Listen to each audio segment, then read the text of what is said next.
glad about it. Mayor, did you hear some of his speech, and what was your characterization? I didn't listen to the content. Content wasn't an issue.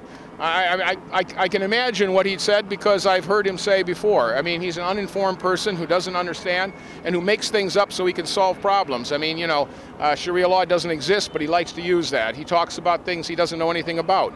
You know, an uninformed person. I don't respect that.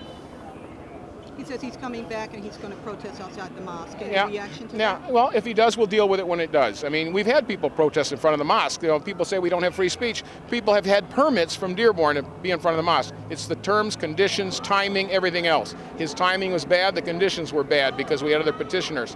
So again, we acted responsibly and we'll be upheld in court. I'm not worried about that. But what he's trying to do is raise money. He's got 5 different credit cards. You can make donations online. This man has got a new business. He's got an online business of creating fear and hatred and then, you know, benefiting from it. I can't help that. He comes here, we'll deal with the law and we'll do it right. But if he violates the law, we'll deal with that too, because that's how America works. And I'm going to help him learn. He's trying to instruct my neighbors. He's trying to instruct my community about the law and about how America works. He's a man who really needs to go back and do his homework. Do you think he was trying to incite a riot out here today? Yeah, he was hoping that something would go wrong because that would give him better news, give him better platform for his message, which is a message of hate. Mayor, do you think he's doing this for the money? Oh yeah, absolutely. You go on his website. It's a pandering for money. That's what he's doing. He lost his congregation, he admits that. He's losing his church. He needs to have a way to support himself. There's 2 people. Stand Up America is 2 people. And whatever money they're getting, somebody better figure out where it's going, because that's the real issue. How do you feel about your city being targeted like that? Well, because we're an easy target, because people who hate others, and in this case anybody who hates Islam and who hates Muslims, they're going to come here because they figure this is the place to carry out their hate. It's sad, because in this community we get along. In this community we're working it out really well, and we're all Americans. But you know, people from other places who have strange ideas and who have limited information and don't care, they act out, and he's acting out. Do you have an estimate of a number of police officers deployed today? No, I have no idea. We were ready to deploy whatever we needed. I mean, you know, what can I say?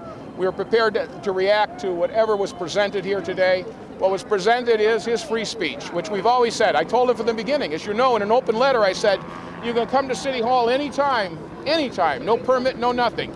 Now, I mean, that's what we stand for. But he chose to do it differently, you know, and that's the consequence. So again, I mean, he made the choices, not us. All we could do is react. They were his choices. Is he going to be able to cover the cost of all the security? Come here, Marty, come over here. We have a choice. Marty, come here. I mean, you have to understand, we are obligated to protect everybody in this community, everybody, including Pastor Jones. So we have to expend whatever resources it takes to protect everybody, including Pastor Jones. So he put a great burden on our budget, yes. For his own ego, yes. But do we have to do it? Yes, because that's my obligation and the city's obligation. That's what we're here for, to provide vital services to our citizens, and our citizens include anybody who comes into Dearborn. We do our job well, and we really respect the Constitution. I just wish he did. Mayor, what did you think when you saw those barricades go down? I stepped in a moment Well, late. I had to get involved. I mean, it was time to get out there and calm everybody down and get them to refocus. And the community leaders came in so strong. We had great leadership there, people from our community who communicated, got that situation in hand along with our police.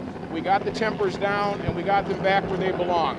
This was a very volatile situation. I'm asking everybody to think about things they deeply hold in their heart, things that are so important to them, vital to their way of life, and having them challenged by an ignorant person. And how do you react? Everyone reacts with passion. Everybody gets upset when somebody challenges the most deep-held feelings we have. And that's what happened here today. And I think, given the circumstance, people behaved very well. Now, what's going to happen now? He left. He's done for the day? Yes, I hope so. I mean, I hope so. He's done. If he could visit someone else. Do you know how many people were arrested? Just a handful? I think a very small number. And it was just, you know, what happens, there's just people who can't bring their sort of temperament down, and they have to be dealt with. And, you know, that's going to happen in any environment. Thanks, Mayor. Sure. You glad it's over? Yeah. Oh, I can't wait to go home. I'm telling you. Happened in Skokie with the Nazis when they Oh, yeah, we've seen this. This is a pattern of behavior. There are people who instigate, and especially in challenging times. You know, we're most vulnerable now because of the economy, because of what's going on in our society. We're incredibly vulnerable as a people. And so these kind of people can cause a great deal more damage than they might have, say, 10 years ago, when it just wouldn't have had the impact. And the reason is because of social media, things like that? Well, that's one factor, but just the whole anxiety. Everybody's got a little more tension. Everybody's feeling a little more pressure because we're uncertain about the future. That's difficult for everybody. And he was told not to come up to the barricade like Right. that. He was asked, please don't come up to the barricade. We gave him the platform. We let him bring a platform up. We gave him the plug. We paid for the electricity for his microphone. I mean, we accommodated him in every way. We just made one simple request, not to come down to the barricade, and he just ignored it because he felt he had to. And I think it was just a challenge. And luckily, it didn't go wrong.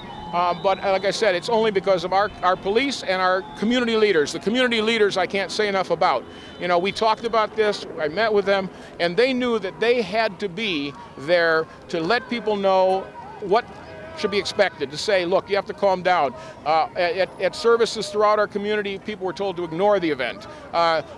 Our community response was excellent, given all the attention and all of the things that have happened, and I'm very proud of it. And of course, there are outside people who aren't part of our community that were here too, Mayor, just and to that clarify, happens. Yeah. He was asked, he was told not to come up to the barricade? Not told, he was asked, please do not go down to the barricade, and he just chose to ignore that request, even though we honored every request he had. I mean, we gave him electricity for his stuff. I mean, we tried to accommodate in every way, but I think that's just his character. People either have character or they don't. My assessment is this is a man without character. Thank you, Mayor. You bet. Thanks. Thanks. Thanks so much, Mayor. You bet.